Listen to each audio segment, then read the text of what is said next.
Ana Palacio is former Foreign Minister for Spain. It's great to have you on, but I want to know why this was the moment that both sides decided, right, we're going to do this, the barriers are going to come down. There are different aspects. This is about the internal market. You have said, and allow me to correct, this is not British territory. This is a colony. It's not self-governing territory where Great Britain is an administering power. So this has a very clear legal content. But the truth of the matter is that the internal market has always had problems with Gibraltar when Great Britain was a member of the European Union. And now I think that there is a mood, both sides of the channel, to do things together, because Brexit has proved to be a mistake, or in the Union nobody wants to follow Brexit. Yeah. Remember that in 2016 or 17 people would say, oh, there will be Frexit and whatever exit. No, nobody wants to leave. And frankly, in Great Britain there is a majority of the public opinion that thinks that it was not a good deal. And I think that this is the beginning. Because at the same time we have we have a defense and foreign affairs where Great Britain is a great player vis-à-vis Ukraine, vis-à-vis what is for the Union is an existential matter. So I think that this is symbolic. It's also important, as you have highlighted it, for the livelihoods, and also for certain certain aspects of the internal market. Yeah. Not all. Yeah.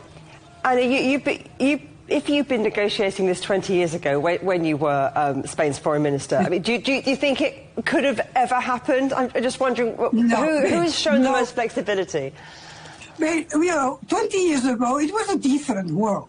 And frankly, the conversation was between Great Britain and Spain and about sovereignty. Gibraltar was not a party. Later governments brought Gibraltar as a party, but we were strict legal, and we were discussing joint sovereignty. This was what was being discussed, and the world has changed. I think that here we have an opportunity for practical issues, and practical issues in the end makes reality. Makes in the last instance just favors relations. You have mentioned the 15,000 people that every day cross La Línea to go to work in Gibraltar, but there are 45,000 people and families that perceive pensions that come from Gibraltar, and then frankly also, it's Palmerston, pure Palmerston. The way these pensions were delivered was also depending on the negotiations with Spain. So I think that it's important. We should have, as European Union, and Spain has not been party, as I say, this was about the competencies of the European Union internal market, but the European Union, in my opinion, should have pushed the environmental just block, because the emissions to the sea by Gibraltar are really a problem, and this hasn't been pushed. I hope that Gibraltar will understand and will do it on their own.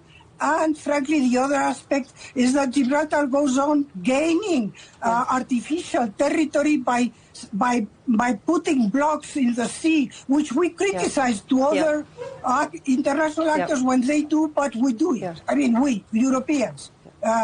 Just Great Britain does it. Ana Palacio, I'm afraid we have to leave it there, but it's always great getting your insight. Thank you so much. Thank you.